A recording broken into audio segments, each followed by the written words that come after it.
نحمدہ ونصلی ونسلم علی سیدنا و مولانا محمد رسولہ النبی الامین المکین الحنین الکریم الرؤوف الرحیم اما بعد بسم اللہ الرحمن الرحیم۔ معزز مشائخ اعظام، علماء کرام، اللہ رب العزت کا شکر بجا لانے اور حضور نبی اکرم صلی اللہ تعالیٰ علیہ وآلہ وسلم کی بارگاہ میں درود و سلام کا ہدیہ پیش کرنے کے بعد آج کے موضوع کے حوالے سے کچھ گفتگو کرتے ہیں۔ یہ بڑا خوبصورت عنوان رکھا ہے انہوں نے اس عظیم الشان محفل کا کہ ایک تو سیدہ کائنات کی شان اقدس ہے اور ایک سیدنا صدیق اکبر رضی اللہ تعالیٰ عنہ کی شان اقدس، دونوں کو آج کی محفل کے ذکر میں جمع کیا ہے۔ صحابہ کرام اور اہل بیت اطہار، ان دونوں کی محبت اور تعظیم و تکریم کو جمع کرنا، اسی کا عنوان عقیدہ اہل سنت ہے۔ ان دو میں سے ایک موجود ہو اور دوسری مفقود یعنی موجود نہ ہو تو اس عقیدے کا عنوان کچھ اور ہو جاتا ہے، اور اگر جو مفقود تھی وہ موجود ہو جائے اور جو موجود تھی وہ مفقود ہو جائے تو عنوان پھر بدل جاتا ہے۔ اطرت رسول اور اہل بیت نبوی اور صحابہ کرام اور خلفائے راشدین دونوں کی مودت و عظمت، اگر دونوں موجود ہوں، کوئی ایک بھی مفقود نہ ہو اور موجود بھی افراط و تفرید کے بغیر ہوں تو اس کو اہل سنت والجماعت کہتے ہیں۔ یہی طریق اولیاء اور صالحین اور صوفیاء کرام نے بتایا ہے۔ یاد رکھ لیں، اولیاء، صالحین اور صوفیاء کا طریق ہمیشہ افراط و تفرید سے محفوظ ہوتا ہے، اسی میں عافیت ہے۔ میں چونکہ اس موضوع پر پچھلے ہی دنوں میں جب سے یہ فتنہ بپا ہوا 4 خطابات تسلسل سے کر چکا ہوں، 3 خطابات اکٹھی ایک سیریز میں 3 دنوں میں، اور چوتھا چند روز قبل۔ تو آج آپ کی چونکہ بڑی منفرد محفل ہے، ایسا اجتماع کم ہوتا ہے، یہ یونیک ہے، تو میں نے چاہا کہ آج کی گفتگو کچھ ایسے موضوع اور مضامین پہ مشتمل کر دوں جو پچھلے 4 خطابات میں بیان نہیں کیے، تاکہ کسی کا تکرار نہ ہو، اور یہ اٹ سیلف گویا اس سیریز کا ایک حصہ بن کے 5واں خطاب بھی بن جائے جو آپ کی محفل کی آج کا حصہ بنا ہے۔ یہاں آج کی گفتگو ایک سوال سے شروع کرتا ہوں۔ آپ اپنے ذہنوں میں ایک سوال لے آئیے۔ ڈاکٹر علامہ راغب نعیمی جیسی شخصیات بیٹھی ہیں علماء کرام میں سے، اور علامہ ڈاکٹر پیر سید جمیل الرحمن چشتی صاحب جیسے، تو ان کی توجہ کے لیے، اور علامہ عرفانی صاحب، ان کی توجہ کے لیے کہ ہم گفتگو ایک سوال سے شروع کرتے ہیں کہ ہوتا انسان ہی ہے اور وہ پیکر بشریت ہوتا ہے، مگر کسی سے خطا ہوتی ہے، کسی سے نہیں ہوتی، یہ کیسے ممکن ہے؟ یہ بھی انسان ہے، یہ بھی انسان ہے۔ جن سے نیرا گناہ یا شر یا غلطی کا ارتکاب ہوتا ہے اس کو تو چھوڑ دیتے ہیں، اس کو ایک طرف کر دیں، وہ ہمارے موضوع کا حصہ نہیں۔ انسان نیک اور صالح ہوتا ہے مگر پیکر بشریت ہے۔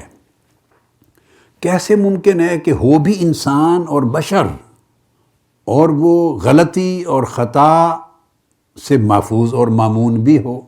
اس نقطے کو سمجھنے کے لیے بات یہاں سے شروع کروں گا۔ اگر خیال یہ آئے کہ ایسا نہیں ہو سکتا، متکلمین جو لوگ ہوتے ہیں نا، بعض علماء جن کا سارا اول تا آخر علم کلام ہوتا ہے، متکلمین ہوتے ہیں، اور انہوں نے دین کی معرفت عارفین سے حاصل نہیں کی ہوتی، وہ ان الجھنوں میں پھنستے ہیں اور بہکتے ہیں اور پھسلتے ہیں۔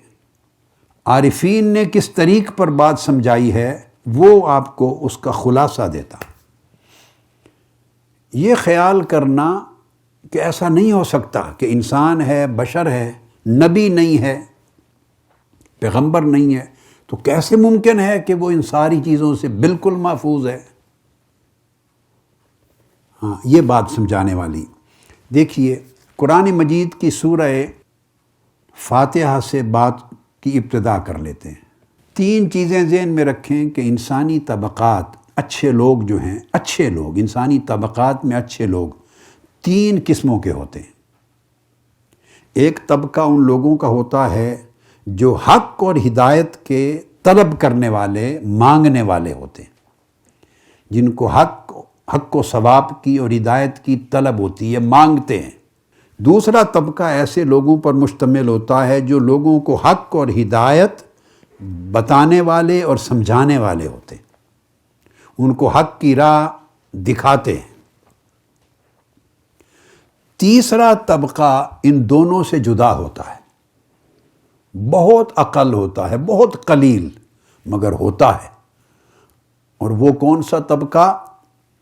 وہ ان دونوں سے بلند ایک طبقہ ہے جو خود پیکران حق و ہدایت بن جاتا ہے۔ وہ حق اور ہدایت کا خود پیکر ہوتے ہیں، ان کا وجود حق و ثواب اور ہدایت کا آئینہ دار ہوتا ہے، حق اور ہدایت کی علامت ہوتا ہے۔ وہ جدھر جاتے ہیں وہی راستہ حق کہلاتا ہے، جس راستے کو چھوڑ دیتے ہیں وہی راستہ گمراہی کہلاتا ہے۔ تو گویا حق کی راہ کا، حق و ثواب کا تعین ان کی راہ سے ہوتا ہے، وہ پیکران حق و ہدایت ہوتے ہیں، خود حق اور ہدایت کا پیکر بن جاتے ہیں۔ یہ ایک تیسرا طبقہ ہے اور بہت بلند۔ اب اگلا ایک سوال ذہن میں آ سکتا ہے کہ میں نے یہ جو تقسیم کر دی، آخر اس کی کوئی دلیل شرعی بھی ہے؟ میں نے ایک تقسیم کر دی، اور خاص طور پہ تیسرا طبقہ، پہلا طبقہ تو سمجھ میں آتا ہے، ہدایت اور حق کو طلب کرنے والے، دوسرا بھی سمجھ میں آتا ہے، حق اور ہدایت کا بتانے والے، اس راہ کا سمجھانے والے۔ یہ جو تیسرا طبقہ میں نے بیان کر دیا کہ وہ خود حق اور ہدایت کی علامت ہو جائیں، جدھر جائیں اسی راہ کا نام حق ہو، اور جدھر سے ہٹ جائیں اس راہ کا نام خطا، غلطی اور گمراہی ہو۔ تو سوال پیدا ہوتا ہے، اگر آپ کے ذہن میں پیدا ہو تو جائز پیدا ہوگا کہ اس کی کوئی دلیل شرعی چاہیے۔ بہت بڑی بات کر دی، دلائل شرعیہ بہت ہیں، وقت چونکہ قلیل ہے نا، تو میں 2-3 صرف دلائل دے دوں گا جس سے کنسپٹ بڑا واضح ہو جائے۔ پہلی دلیل سورہ فاتحہ سے لے لیتے ہیں۔ آپ ذرا غور کیجئے اس آیت کریمہ کے الفاظ پر، جس میں اللہ رب العزت نے حکم دیا کہ یوں پڑھو، اعوذ باللہ من الشیطان الرجیم، اہدنا الصراط المستقیم، ہمیں سیدھی راہ دکھا۔ اب یہ جو حصہ آیت ہے، اس میں پہلے طبقے کا صراحتاً اور عبارتاً ذکر ہے، اور دوسرا طبقہ اس کے اندر اشارتاً اور دلالتاً موجود ہے۔ اے اللہ ہمیں سیدھی راہ کی ہدایت عطا فرما۔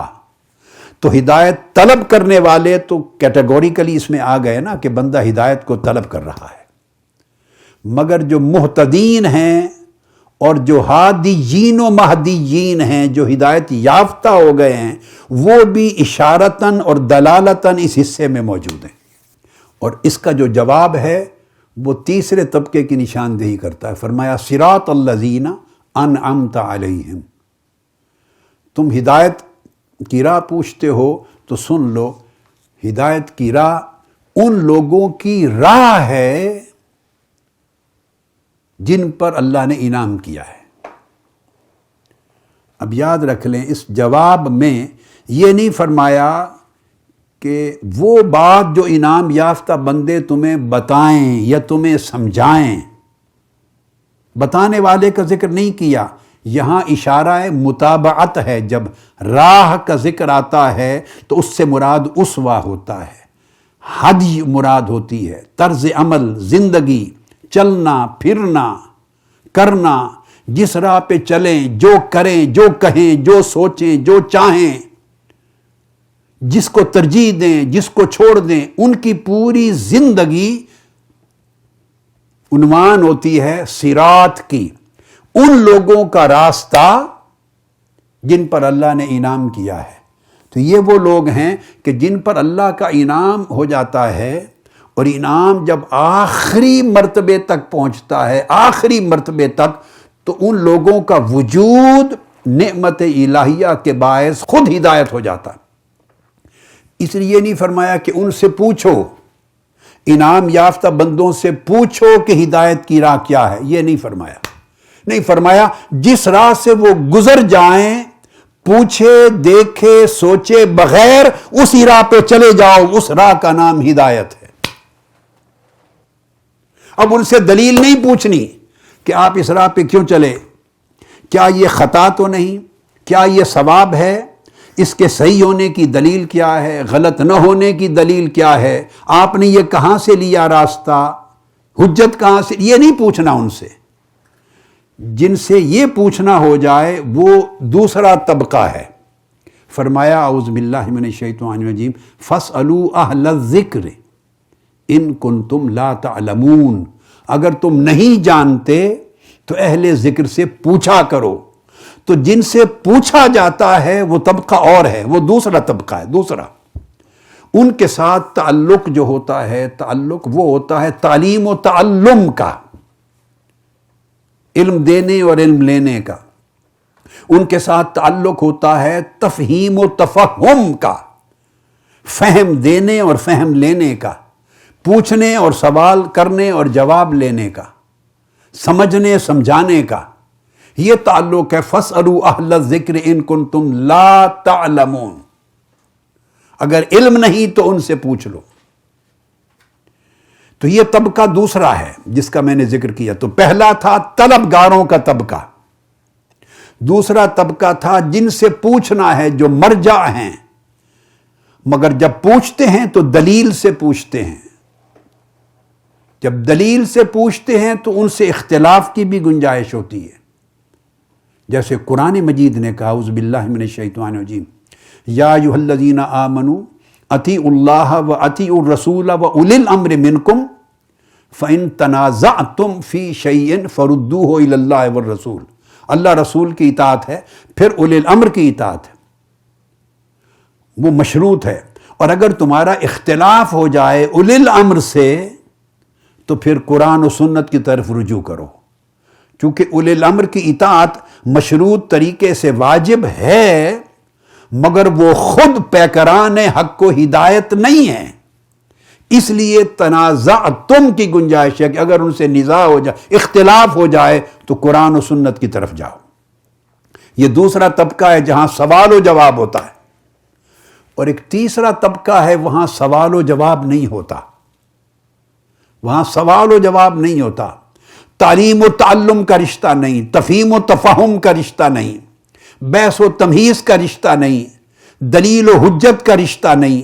یہ تیسرا طبقہ ہے کہ جو خود پیکران حق ہیں، جن کا وجود حق اور ہدایت کی علامت ہے، ان کی شان یہ، ان کے ساتھ تعلق تعلیم و تعلم کا نہیں، تعلق متابعت ہے۔ بس آنکھیں بند کر کے ان کی پیروی کرتے چلے جاؤ، بس تلاش کرو کہ ان کے قدم کہاں پڑے، جہاں ان کے قدموں کے نشان ملیں ان کے قدم پہ قدم رکھتے چلے جاؤ۔ ان کی راہ پہ چلنا خود ہدایت ہے،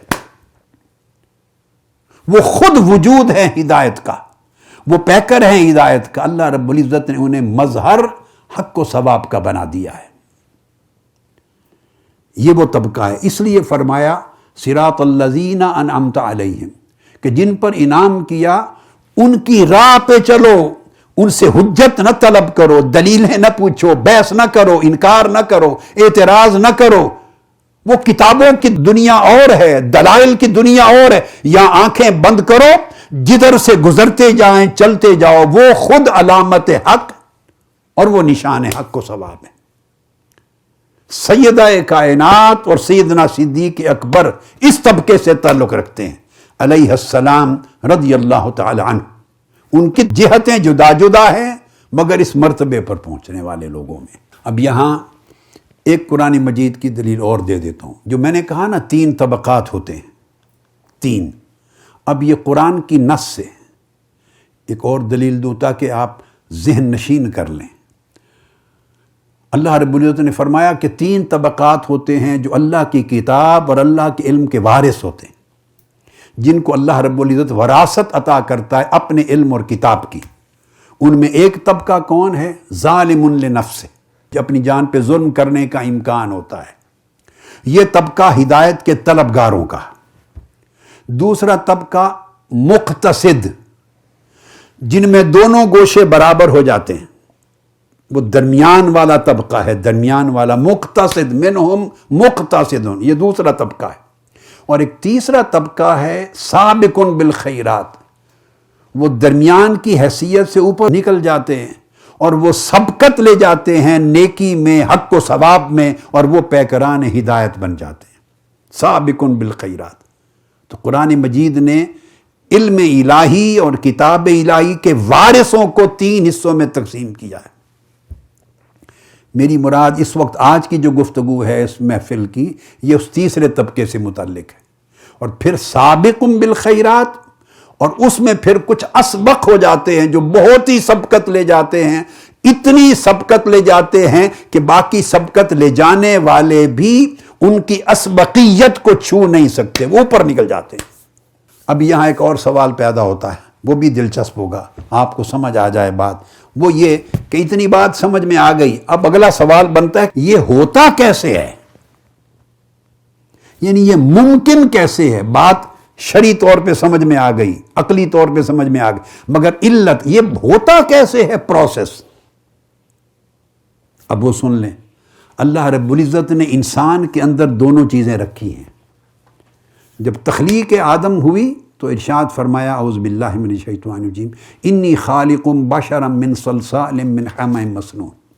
تو بشریت کا پیکر جب بنایا تو اس کے اندر بودار گارے سے بنایا، مٹی سے بنایا، اس میں آگ کی تپش بھی تھی، اس میں پانی بھی تھا، سارے چیزیں تھیں، اور سب کی خاصیتیں اس بشریت میں شامل تھیں، جن کی وجہ سے انسان کی زندگی میں طرح طرح کے طرز عمل پیدا ہوتے ہیں، درست بھی غلط بھی۔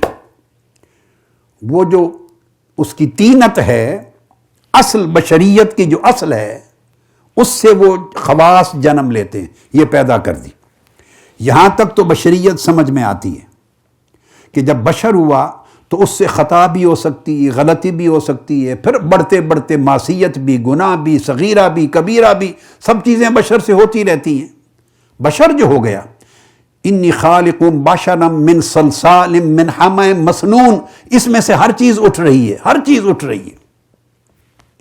اب سوال ہوا کہ جو ہم نے ذکر کیا اس تیسرے طبقے کا، وہ کہاں سے آیا؟ وہ اسی آیت کریمہ کا اگلا حصہ ہے۔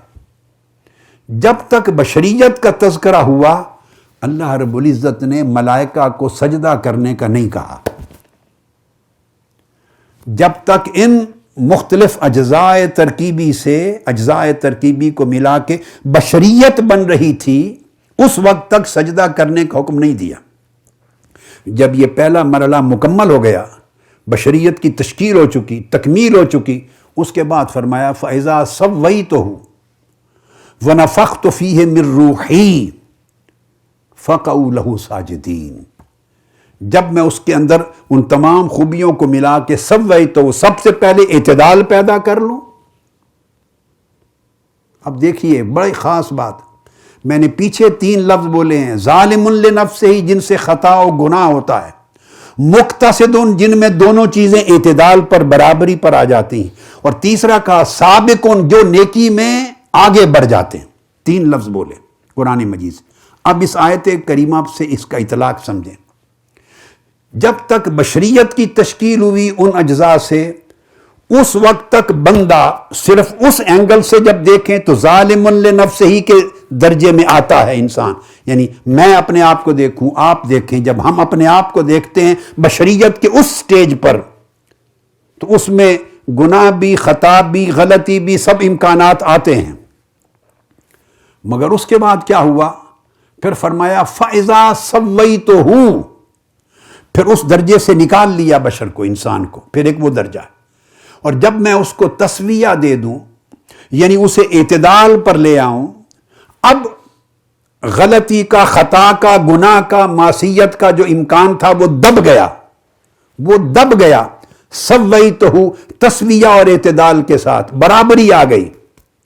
جب توازن اور اعتدال پیدا ہو گیا تو شخصیت نہایت متوازن ہو گئی، معتدل ہو گئی، اب شر کا، غلطی کا، معصیت کا، گناہ و خطا کا غلبہ نہ رہا۔ سویتہ، یہ دوسری سٹیج آ گئی، اس سے آدمی نجات پا گیا ان کیفیتوں سے جو پہلے مرحلے میں ہو سکتی ہیں۔ جب تسویہ ہو گیا تو اس کے بعد تیسرا کلمہ ارشاد فرمایا، وہ کیا؟ وَنَفَخْتُ فِيهِ مِن رُوحِي، جب میں اسے متوازن، معتدل کر لوں گا تو پھر میں اس کے اندر اپنی روح پھونکوں گا، اور جب میں اسے معتدل بنا کر، متوازن بنا کر اپنی روح پھونک دوں گا تو اس میری روح کا چراغ جب جل پڑے تب سجدہ ریز ہو جانا۔ اب سجدہ ریزی نہ اس وقت کرائی جب وہ صرف پیکر بشریت تھا، سجدہ نہیں کروایا، نہ سجدہ کرنے کا حکم اس وقت دیا جب اس میں اعتدال اور توازن آ چکا تھا، تب بھی نہیں دیا۔ جب وہ دونوں مرحلوں سے گزر گیا، وَنَفَخْتُ فِيهِ مِن رُوحِي، اور اس کے اندر اللہ رب العزت کے اپنے نور کا چراغ روشن ہو گیا، نور حق کا چراغ روشن ہو گیا۔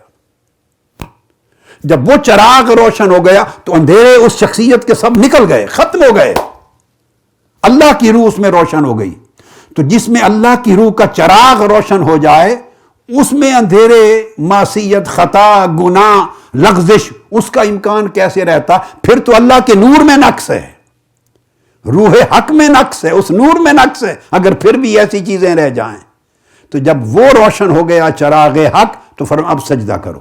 جب بعض ہستیاں روحانی طور پہ ترقی کرتے کرتے قصباً ایک مقام پر پہنچتی ہیں، اور بعض ہستیاں نبی کا جز ہو کر بدعتم منی، جیسے سیدہ کائنات کے لیے کہا کہ پیدائشی طور پہ نبی کا حصہ لے کے پیدا ہوتی ہیں، اس روحانیت کا، اس امر حق کا حصہ جز لے کے پیدا ہوتی ہیں۔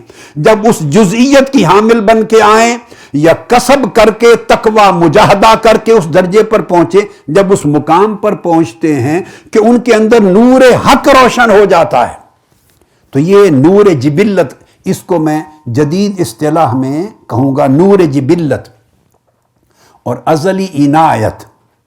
تو جب من کے اندر نور جبلت روشن ہو جاتا ہے اور ازلی عنایت روشن ہو جاتی ہے تو وہ نور اللہ کا اتنا غالب اور طاقتور ہو جاتا ہے، کروڑوں اربوں سورج بھی اس روشنی کا مقابلہ نہیں کر سکتے۔ اندر نور ازلی اور عنایت ربانیہ اور نور جبلت اتنا روشن ہوتا ہے کہ حق اور باطل بالکل ہتھیلی کی طرح صاف صاف اس کو اندر نظر آتا ہے، ثواب و خطا نظر آتا ہے، خیر و شر نظر آتی ہے، صحیح اور غلط نظر آتا ہے۔ ہم تو اس لیے ٹھوکر کھاتے ہیں کہ نظر نہیں آتا، یا نظر آتا ہے مگر شہوانیت کا غلبہ ہوتا ہے۔ دو سبب ہیں، ہم اس لیے ٹھوکر کھاتے ہیں، ان کی شہوانیت کا غلبہ پہلے ٹوٹ چکا اور نظر نہ آنے کا ڈر ویسے ختم ہو گیا چونکہ نور حق جل رہا ہے، لہذا ہر چیز جدا جدا ہوتی ہے، وہ نور انہیں محفوظ رکھتا ہے، ان کا قدم کبھی خطا کی سمت اٹھ ہی نہیں سکتا، وہ سر تا پا ثواب رہتے ہیں، سر تا پا ظاہر و باطن میں حق رہتے ہیں، وہ ہدایت کا نمونہ رہتے ہیں۔ اور ایک دلچسپ بات یہ، ہم انسان ہیں، آپ سب ہم انسان اور بشر ہیں، اور انسان اور بشر کی طبیعت میں کبھی اگر کسی ایسے امر کی طرف میلان یا رغبت پیدا ہو جائے، عمل نہ کیا ہو، فعل نہ کیا ہو، دل میں خیال پیدا ہو جائے، رجحان پیدا ہو جائے، میلان پیدا ہو جائے، رغبت پیدا ہو جائے، جو مجھے یا آپ کو یا بندے کو، انسان کو، بشر کو حق سے دور لے جا سکتا ہے، جو میلان حق سے دور لے جا سکتا ہے، یہ میلان ہوگا، پھر ارادہ ہوگا، ارادہ پھر آپ کے فعل میں بدلے گا، تب صادر ہوگی خطا۔ یہ تو لمبے مرحلے پڑے ہیں۔ ابھی جو میلان یا رجحان پیدا ہوتا ہے طبیعت میں، تو ہمارے اندر چونکہ سارے عوامل ہیں تو ہم سے وہ صادر بھی ہو جاتا ہے، اور جن کے اندر نور جبلت اور ازلی عنایت اتنی طاقتور ہو جاتی ہے کہ وہ میلان پیدا نہیں ہوا ہوتا کہ وہ حفاظت پہلے کر لیتی ہے۔ حق سے دور لے جانے والے میلان کو پیدا ہونے سے پہلے ازلی عنایت ان کی حفاظت کر لیتی ہے۔ وہ وَنَفَخْتُ فِيهِ مِن رُوحِي، اندر جو روح ربانی جس کا چراغ جل رہا وہ وہیں حفاظت کر لیتی ہے، اور ان کے دامن خیال کی بھی حفاظت کرتی ہے۔ فعلاً غلطی کا صادر ہونا تو بہت دور کی بات ہے، ان کے دامن خیال کی بھی حفاظت کرتی ہے۔ اس لیے ان کو اللہ رب العزت نے نہ صرف حق کی راہ دکھانے والا اور حق کی راہ بتانے والا نہیں بنایا، بلکہ خود ان کو حق بنا دیا، خود ہی اللہ نے ان کو حق بنا دیا ہے۔ اب آپ سوچیں گے کہ تھوڑی اس کی بھی وضاحت ہو جائے کہ خود حق کیسے بن گئے۔ اس پر حدیث نبوی کوٹ کرتا ہوں، جامع ترمذی کی حدیث ہے، اور مولا علی المرتضیٰ کرم اللہ وجہہ الکریم خود راوی ہیں۔ اس حدیث میں آقا علیہ الصلوۃ والسلام نے سیدنا صدیق اکبر رضی اللہ تعالیٰ عنہ کے لیے حق میں دعا فرمائی، سیدنا فاروق اعظم کے لیے، اور سیدنا عثمان غنی کے لیے، اور آخر پہ سیدنا علی المرتضیٰ کے لیے۔ مگر سیدنا علی المرتضیٰ کے لیے جو کلمات کہے وہ بالکل جدا گانا تھے، وہ منفرد تھے۔ وہ کیا؟ وہ توجہ طلب لفظ ہیں۔ آقا علیہ السلام نے فرمایا، حدیث جامع ترمذی کتاب المناقب ہے، اور حدیث نمبر 3714 ہے، 3714، اور پھر حاکم نے مستدرک میں، طبرانی نے المعجم الاوسط میں، امام بزار نے مسند نے، ابو یعلا نے مسند میں، ہر ایک نے روایت کی۔ آقا علیہ السلام نے فرمایا، رحم اللہ علی، اللہ علی پر رحمت فرمائے، اور دعا کی، اللہم ادر الحق معہ حیث دار، اے اللہ علی جدھر جائے، حدیث کے لفظ سنی، حدیث نبوی، عرض کیا، اے اللہ علی جدھر جائے حق کو اس کے ساتھ ساتھ پھیرتا جا، جس راہ پہ علی قدم رکھے حق کو اسی راہ پر پھیر۔ اوروں کے لیے دعا فرماتے، امت کے لیے دعا فرماتے تو وہ دعا یوں ہوتی کہ جدھر حق جائے ہمیں ادھر پھیر، جس طرف حق ہو ہمیں ادھر چلا۔ ساری امت کے لیے دعا یوں ہوتی، جدھر حق ہو ہمیں ادھر چلا۔ مگر حضرت علی کے لیے دعا کی، اے باری تعالیٰ جدھر علی ہو حق کو ادھر چلا۔ اس نقطے کو شاہ ولی اللہ محدث دہلوی رحمۃ اللہ علیہ نے بڑی خوبصورتی سے التفہیمات الالہیہ میں صراحت سے بیان کیا ہے، جدھر علی جائے حق ادھر جائے۔ گویا علی حق کے پیچھے نہ چلے، حق علی کے پیچھے چلے۔ یہ کیسے ہو سکتا ہے؟ یہ اس وقت تک نہیں ہو سکتا جب تک علی خود حق کا پیکر نہ ہو، ممکن نہیں۔ جب تک فاطمہ خود حق کا پیکر نہ ہو، جب تک حسن حسین خود حق کا پیکر نہ ہو، حق ان کے پیچھے نہیں چلایا جا سکتا۔ بندے حق کے پیچھے چلتے ہیں، حق بندوں کے پیچھے نہیں چلتا۔ اور جب آقا علیہ السلام دعا کر دیں حق ان کے پیچھے چلا، اس کا مطلب ہے یہ خود پیکران حق کو ہدایت ہیں۔ اگر ان کے اندر پھر غلطی کا کوئی امکان رہ جائے تو حق غلطی کے پیچھے نہیں چل سکتا، حق خطا کے پیچھے نہیں چل سکتا۔ تو آقا علیہ السلام کی دعا، آپ اہل سنت ہیں، بولیے کیا عقیدہ ہے آپ کا؟ رد ہوتی ہے یا قطعی طور پر مقبول؟ جو دعائیہ کلمات آقا علیہ السلام کی زبان پر آ جائیں وہی ہو کے رہتا ہے۔ تو آقا نے جب فرما دیا جدھر علی قدم رکھے حق ادھر جائے، تو اس کا مطلب ہے علی، فاطمہ، حسن اور حسین یہ حق کے پیکر ہو گئے۔ اس لیے اللہ تبارک و تعالیٰ نے سیدہ کائنات سلام اللہ علیہ اور اہل بیت اطہار کو 3 قسموں کے الحاق دیے۔ بولیے کتنے؟ الحاق، الائنس کہتے ہیں نا، 3 قسموں کے الحاق دیے، یعنی جوڑا۔ ایک اہل بیت اطہار کو قرآن مجید کے ساتھ جوڑا، آقا علیہ السلام نے قرآن کے ساتھ جوڑا، الحاق دیا قرآن کے ساتھ۔ یہ صحیح مسلم کی حدیث ہے زید بن ارقم کی۔ اور یاد رکھیں یہ بدقسمتی ہے بعض لوگوں کی، سمجھ میں اللہ خیر فرما دے کیسا نقص یا فطور یا کیسی کوتاہی یا کجی آ گئی ہے، اللہ ہم سب کو ہدایت پہ رکھے کہ وہ اپنے عقیدہ اہل سنت کی اور اولیاء صالحین صحابہ سے لے کے آج تک کا جو ہمارا عقیدہ ہے، اس عقیدے کے حقائق کے ثابتہ کو دوسرے مسلک کے کھاتے میں ڈال دیتے ہیں، ادھر ڈال دیتے ہیں۔ کتنی بدقسمتی ہے۔ یہ جو کچھ میں بیان کر رہا ہوں، یہ کوئی شیعہ مسلک کے خصائص کی چیزیں نہیں ہیں کہ ان کے کھاتے میں ڈال دیں اور ہم محروم ہو جائیں۔ یہ آقا علیہ السلام کا فرمان ہے۔ آقا علیہ السلام کے ہر وارث کا عقیدہ یہ ہے، اور جس کا عقیدہ یہ نہیں وہ وارثان محمدی میں سے نہیں ہے۔ آقا علیہ السلام کی وراثت نہیں ہے اس کے پاس۔ زید بن ارقم، صحیح مسلم کی حدیث ہے، صحیح مسلم حدیث نمبر 2408، آقا علیہ السلام نے فرمایا انی تارک فیکم ثقلین، میں تمہارے اندر دو عظیم چیزیں چھوڑے جا رہا ہوں۔ صحابہ سے فرمایا، اور یہ حدیث ایسی نہیں کہ جس پر بحث کریں صحیح ہے یا نہیں، حدیث صحیح مسلم کی حدیث، کتاب فضائل الصحابہ، باب فضائل علی ابن ابی طالب، حدیث نمبر 2408، اور مسند احمد بن حنبل اور تمام ہماری کتب حدیث کی۔ آقا علیہ السلام نے فرمایا میں تم میں دو عظیم چیزیں چھوڑے جا رہا ہوں۔ کون کون سی؟ کتاب اللہ و اہل بیت اطرتی، اللہ کی کتاب قرآن اور میری اطرت و اہل بیت چھوڑے جا رہا ہوں۔ اب آقا علیہ الصلوۃ والسلام نے اور پھر فرمایا اذکرکم اللہ فی اہل بیتی، اذکرکم اللہ فی اہل بیتی، اذکرکم اللہ فی اہل بیتی، 3 بار فرمایا میں تلقین کرتا ہوں اپنی اہل بیت کے بارے میں۔ اب مسند احمد بن حنبل، ترمذی، نسائی، ابن ابی شیبہ، حاکم، سب ائمہ حدیث نے حدیث صحیح روایت کی ہے۔ ایک اور حضرت ابو سعید خدری رضی اللہ تعالیٰ عنہ سے اور زید بن ارقم سے، اس میں الفاظ ہیں آقا علیہ السلام کے انی تارک فیکم ما ان تمسکتم بہ لن تضلوا بعدی، میں تمہارے اندر دو ایسی چیزیں چھوڑے جا رہا ہوں کہ اگر ان سے جڑے رہو گے تو تم کبھی گمراہ نہیں ہوگے، یعنی ان سے جڑے رہنا تمہیں حق پر قائم رکھے گا۔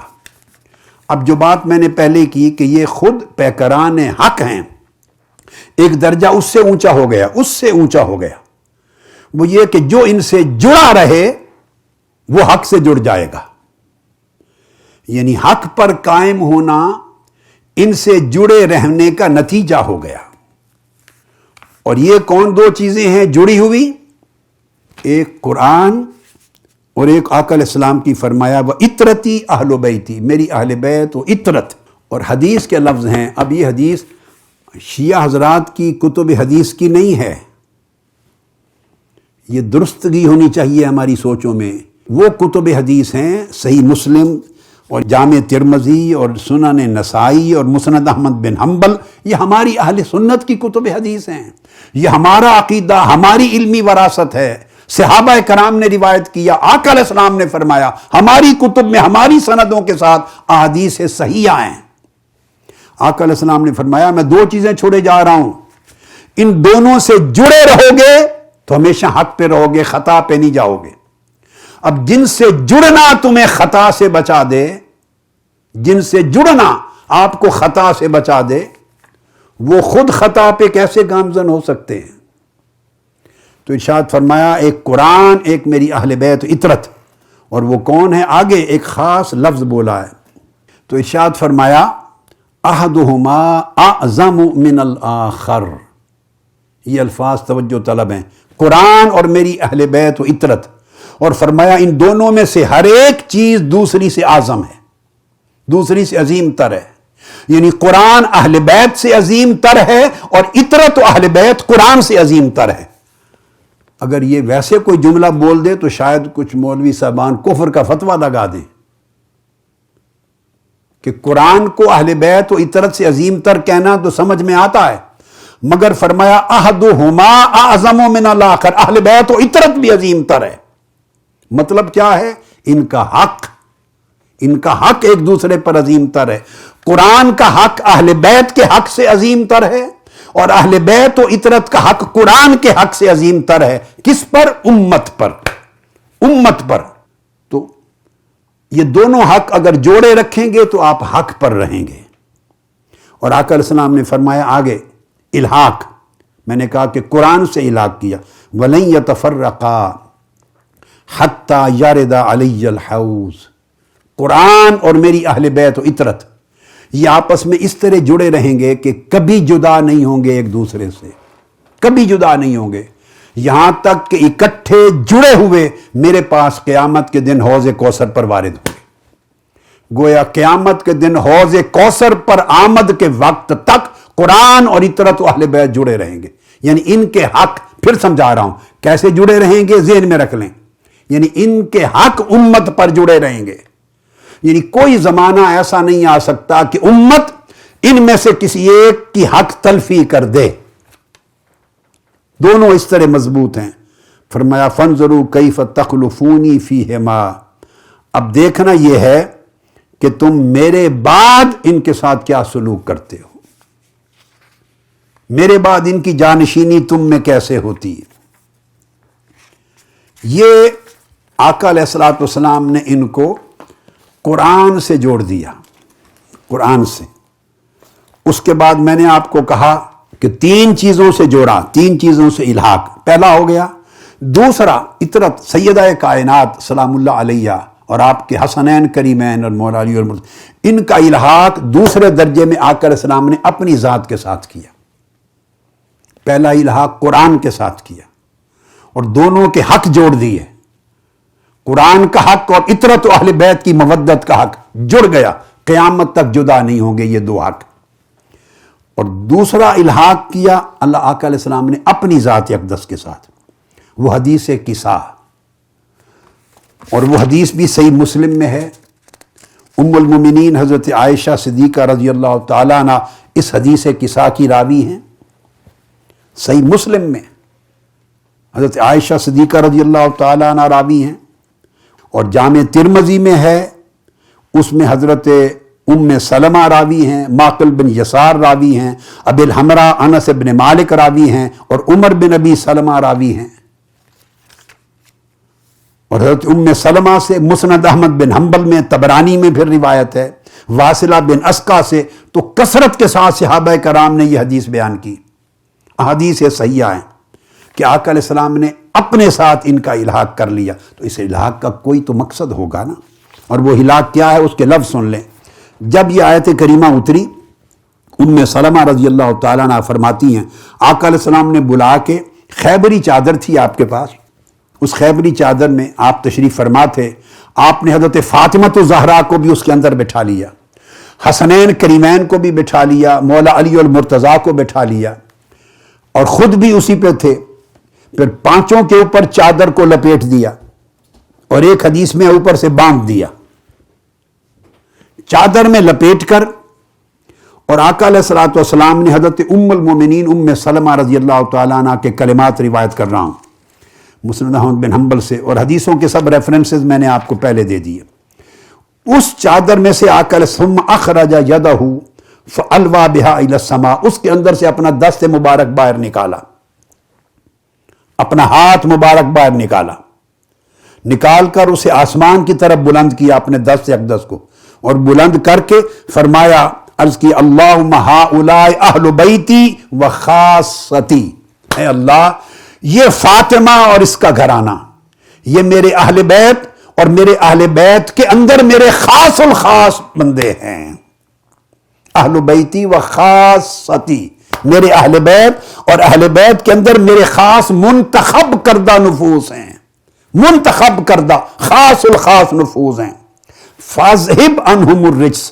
انہیں پاک کر دے، وطہرہم تطہیرا، پھر کہا اللہم ہؤلاء اہل بیتی و خاصتی، 2 مرتبہ ریپیٹ کر کے ان کے لیے دعا کی۔ اب سوال پیدا ہوتا ہے کہ آقا علیہ الصلوۃ والسلام نے اس قصہ چادر کے اندر اپنے آپ کو پانچوں کو جوڑ کر پھر کہا میرے خاصہ ہیں ان پر کرم کر، تو اپنے ساتھ جو جوڑا، تو جوڑنے سے کچھ تو اختصاص پیدا ہوا ہوگا جو باقی ساری امت کو حاصل نہیں، کچھ خصوصیت تو ہوئی ہوگی کہ کبھی ایسا ہوا، آپ نے کبھی کیا ہے، آپ کی بھی اولاد، اگر کسی کے ذہن میں خیال آئے کہ یہ اولاد سے محبت ہوتی ہے تو مجھے آپ میں سے کوئی ایک ہاتھ اٹھا کے بتا دے، اگر محبت ہوتی ہے کسی نے اس طرح کا کام اپنی اولاد کے لیے آج تک کیا ہو کہ چادر پہ خود بھی بیٹھ جائے، اپنی بیٹے بیٹیوں کو بھی بٹھا دے اور 5 بندوں کو بٹھا کے چادر باندھ دے اور ہاتھ نکال کے کہ یہ میرے خاص ہیں، بھلے لاکھوں درجے محبت ہو، ایسا کام تو کوئی نہیں کرتا۔ یہ غیر معمولی اشارہ کس امر کی طرف ہے؟ یہ ان کا مقام و مرتبہ سمجھایا جا رہا ہے دین میں، روحانیت میں، ایمان میں، امت کو، کہ دیکھو میں نے اپنے تن کے ساتھ ان کو جوڑ لیا ہے، اسی طرح یہ میرے من کے ساتھ بھی جڑے ہوئے ہیں، اور اے اللہ یہ میرے خاص ہیں اہل بیت کے اندر۔ تو جو آقا علیہ السلام کے ساتھ اس طرح جڑ گئے، وہ پھر حق و ثواب میں بھی جڑ گئے، وہ روحانیت میں بھی جڑ گئے، وہ طہارت میں بھی جڑ گئے، وہ برکتوں میں بھی جڑ گئے۔ اس لیے جو سیدہ کائنات کا نوکر ہوا وہ تاجدار کائنات کا نوکر ہو گیا۔ جسے سیدہ کائنات اور ان کے گھرانے سے محبت ہوئی، اسے آقا سے محبت ہو گئی۔ جس پر سیدہ کائنات خوش ہو گئی، اس پر آقا خوش ہو گئے۔ جن کو آپ نے فیض دے دیا وہ فیضان محمدی ہو گیا۔ یعنی آقا علیہ السلام نے اس طرح اپنی ذات کے ساتھ الحاق کر کے ان کو وہ مرتبہ عطا کیا جو کسی اور کو نصیب نہیں ہوتا۔ اور تیسرا الحاق جو عطا کیا آقا علیہ السلام نے، سنیں، وہ حق کا الحاق عطا کیا۔ سیدہ کائنات اور آپ کے گھرانے کو حق کے ساتھ جوڑ دیا، اور اتنا جوڑا کہ سیدہ کائنات کو اور ان کے شہزادوں کو عین حق بنا دیا، عین حق۔ اب اللہ اور اللہ کا رسول انہیں عین حق کہیں اور ہم ان میں خطا کا امکان ڈھونڈیں، تو یہ کون سا عقیدہ ہے؟ یہ کون سا مسلک ہے؟ اللہ اور اللہ کا رسول انہیں قرآن سے جوڑے اور حوض کوثر تک کہیں کبھی پھوٹیں گے نہیں، اور اللہ اپنی جان کے ساتھ جوڑیں اور حق کے ساتھ جوڑیں، ایسا کہ ان کو حق قرار دے دیں، عین حق۔ پھر اور کس چیز کا امکان ڈھونڈنا ہے؟ اب حدیث پاک سن لیجئے کہ ان کو کس طرح آقا علیہ السلام نے حق کے ساتھ جوڑا۔ حضرت سعد بن ابی وقاص رضی اللہ تعالیٰ عنہ حدیث کے راوی ہیں، اور یہ بھی قرآن مجید کی آیت ہے۔ جب آیت مباہلہ اتری، آیت مباہلہ، وہ نصارہ کا، عیسائیوں کے علماء کا وفد آیا تھا مباہلہ کے لیے، آقا علیہ السلام کی آیت اتری، اعوذ باللہ من الشیطان فَقُلْ تَعَالَوْا نَدْعُ أَبْنَاءَنَا وَأَبْنَاءَكُمْ وَنِسَاءَنَا وَنِسَاءَكُمْ وَأَنفُسَنَا وَأَنفُسَكُمْ۔ آؤ ہم اپنے آپ کو لے آتے ہیں، اپنی جانوں کو، اپنی بیویوں کو، اپنے بچوں کو، تم بھی لے آؤ۔ اور پھر کیا؟ یہ کون سا موقع تھا؟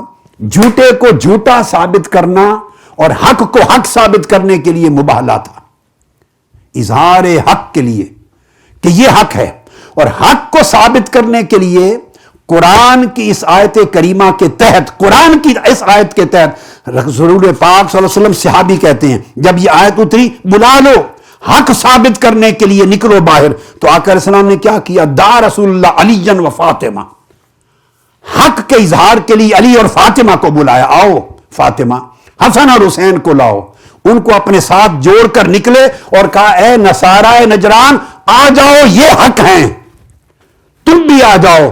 آج سچا سچا ثابت ہو جائے گا، جھوٹا جھوٹا ثابت ہو جائے گا۔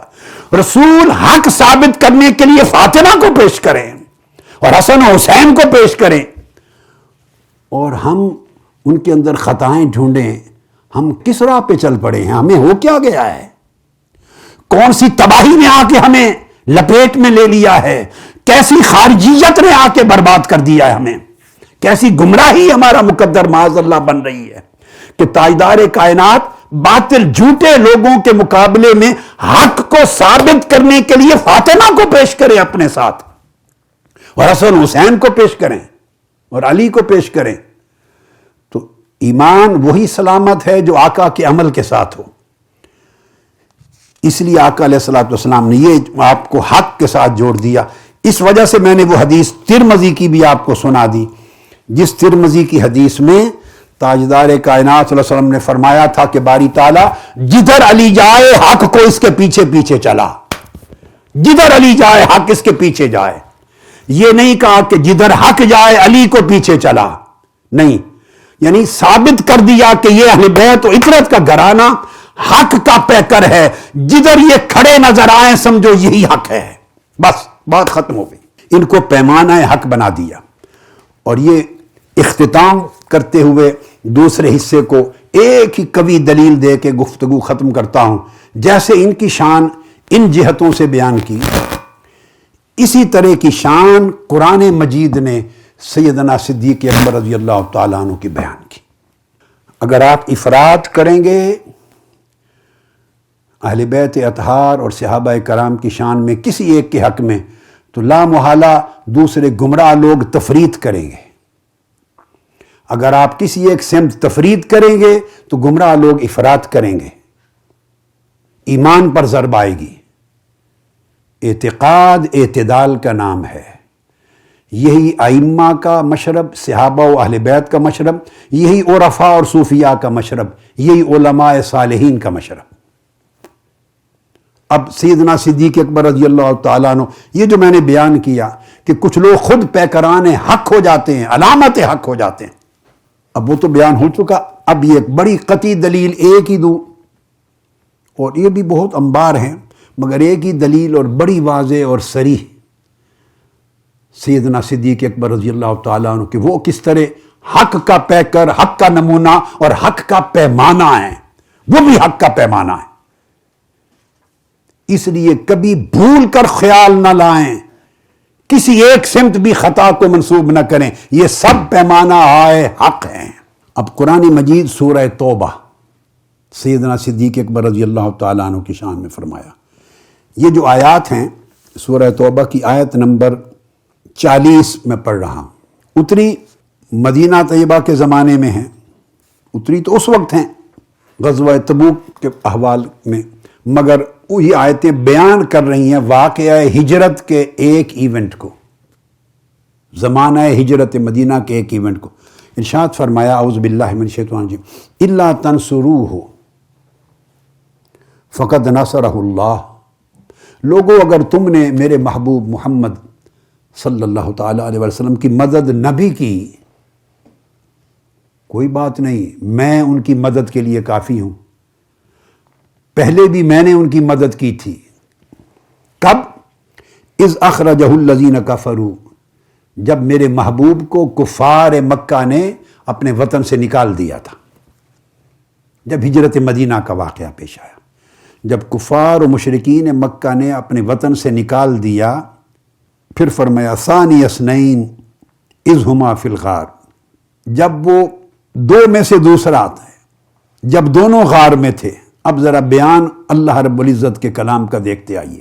اذ یقول لصاحبہ، جب وہ محبوب میرے محبوب رسول اپنے صحابی سے کہہ رہے تھے لا تحزن ان اللہ معنا،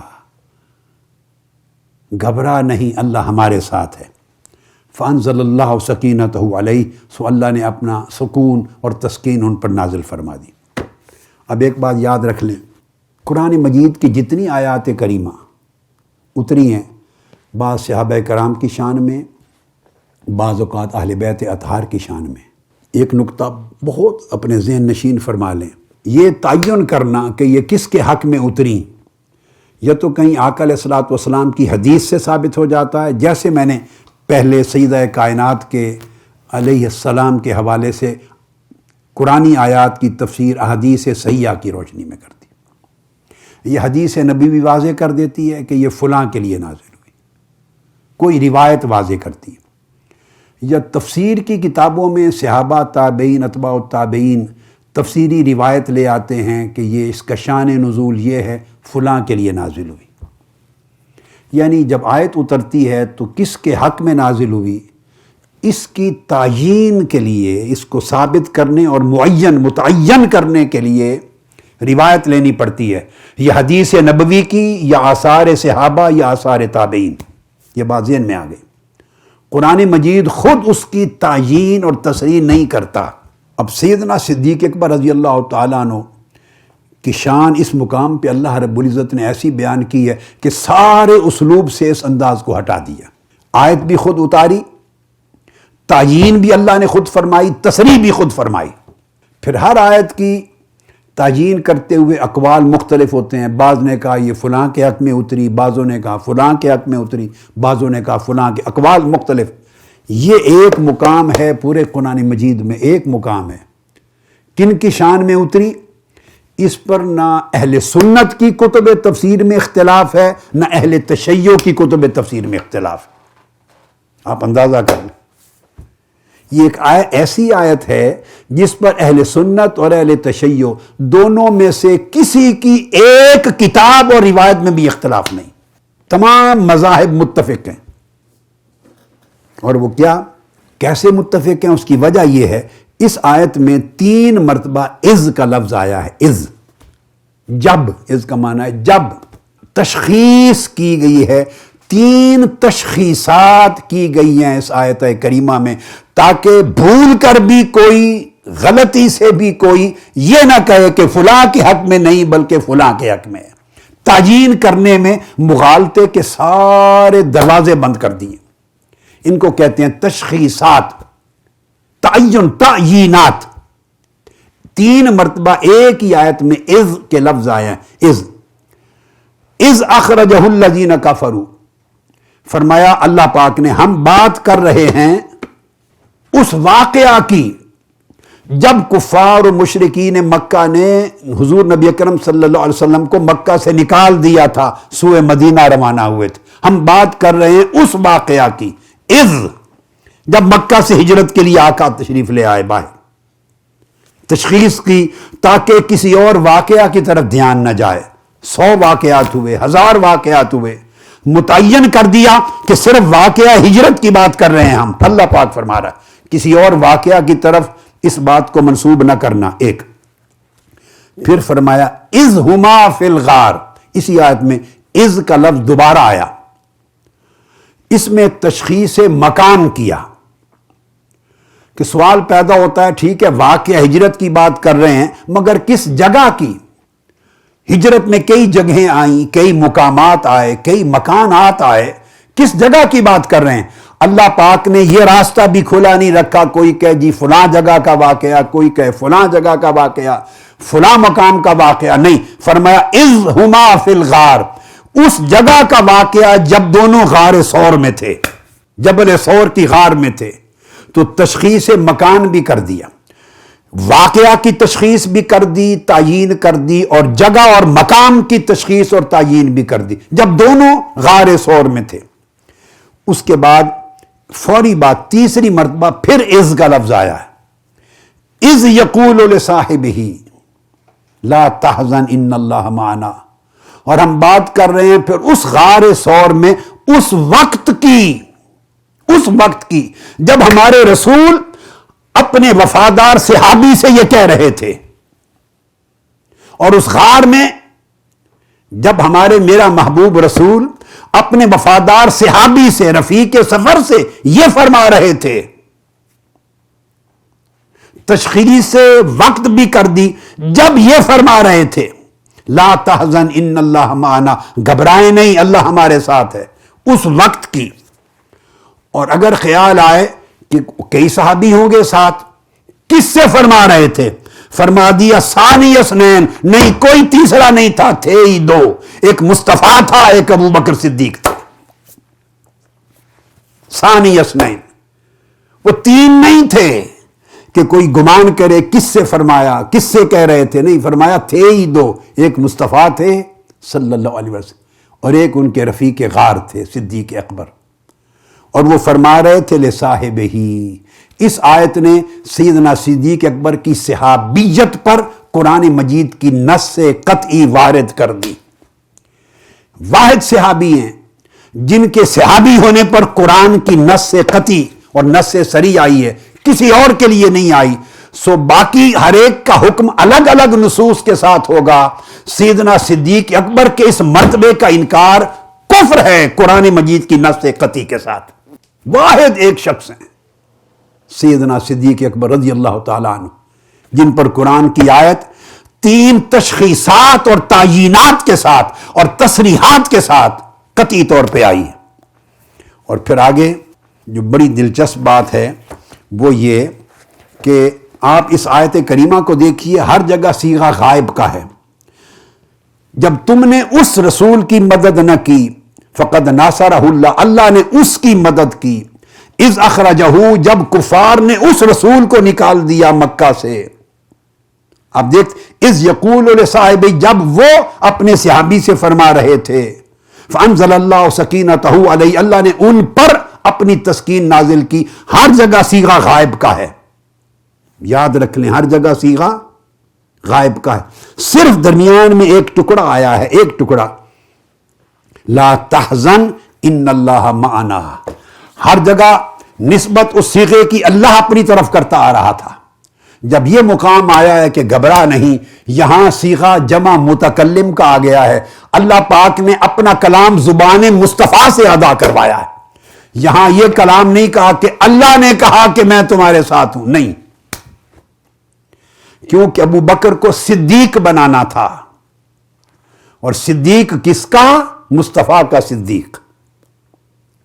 اس لیے یہاں کلمات کا اذ یقول لصاحبہ، یہ واحد ایک مقام ہے آیت کے پورے سیاق و سباق میں جہاں جب وہ رسول اپنے صحابی سے فرما رہے تھے لا تحزن، گھبرائے نہیں ابو بکر، ان اللہ معنا، اللہ ہمارے ساتھ ہے، تاکہ وہ رسول کی زبان پر یقین کریں اور تصدیق کریں۔ تو صدیق اکبر کو مصدق بنایا قرآن مجید نے، مصطفیٰ کا مصدق بنایا۔ تو صدیق کا صدیق ہونا قرآن نے بنایا، یہ شان آپ کو عطا کی، اور پھر معنا کہہ کر کہ اللہ ہمارے ساتھ ہے۔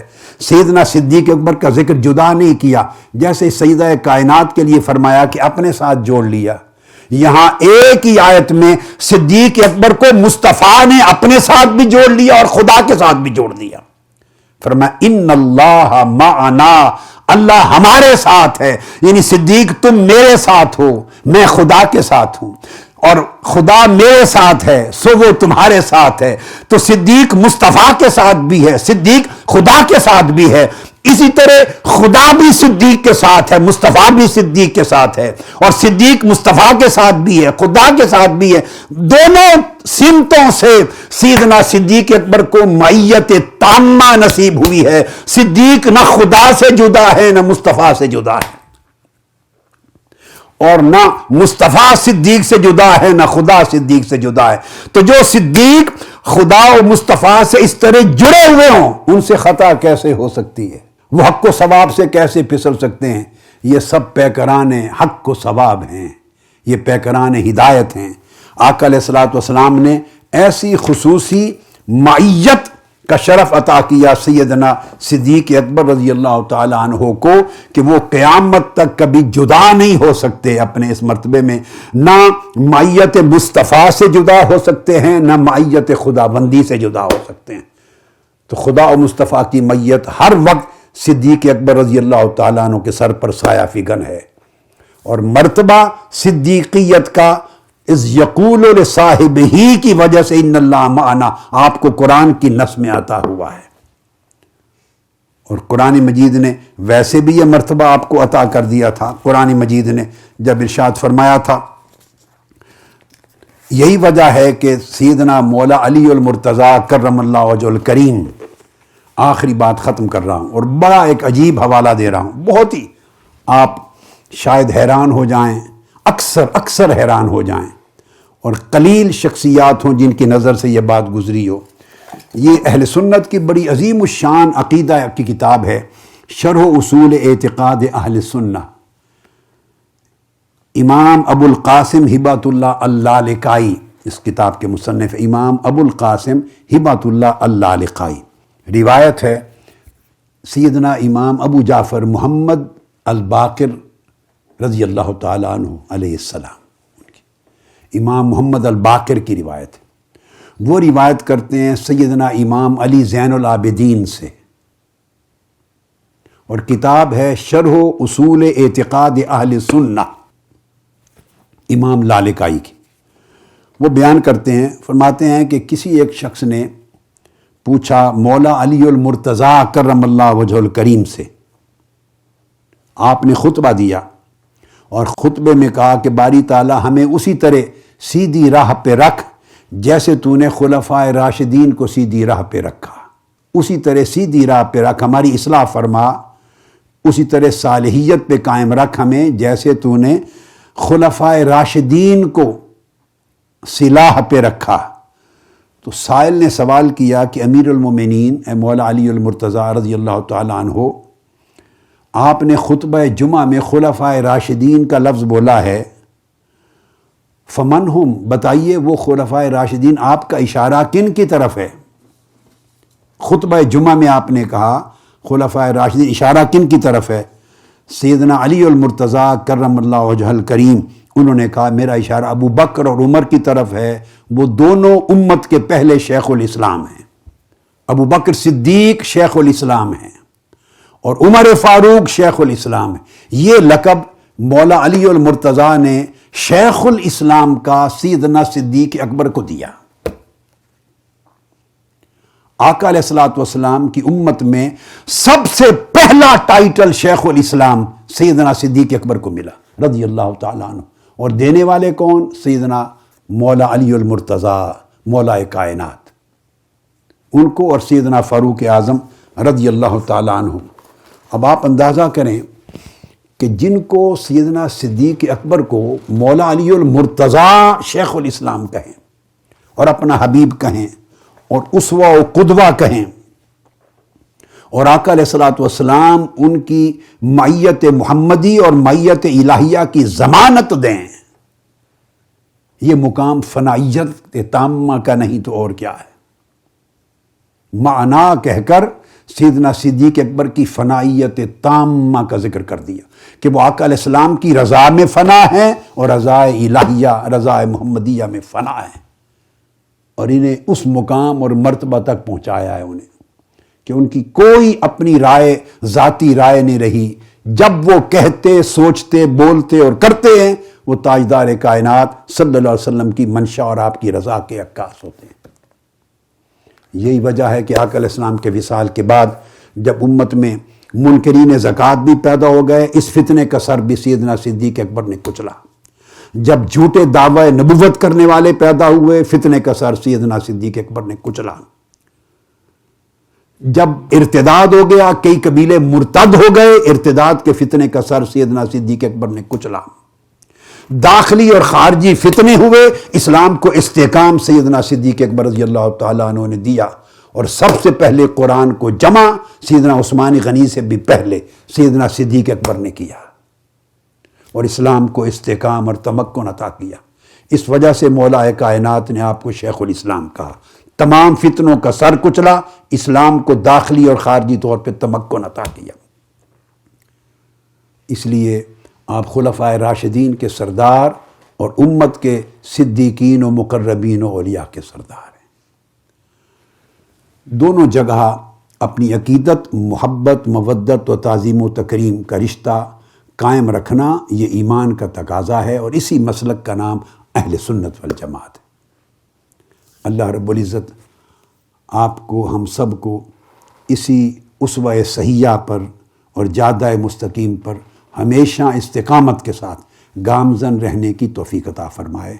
امت کو اور مسلمانوں کو ہر قسم کے فکری، نظریاتی، اعتقادی، عملی اور اخلاقی فتنوں سے اور شرور سے محفوظ و مامون کرے۔ اختتام پہ آپ سب کا پھر شکریہ ادا کرتا ہوں، آپ کو مبارکباد دیتا ہوں، اور آپ کی عظیم الشان اس اجتماع محفل کی قبولیت کی اللہ کے حضور دعا کرتا ہوں۔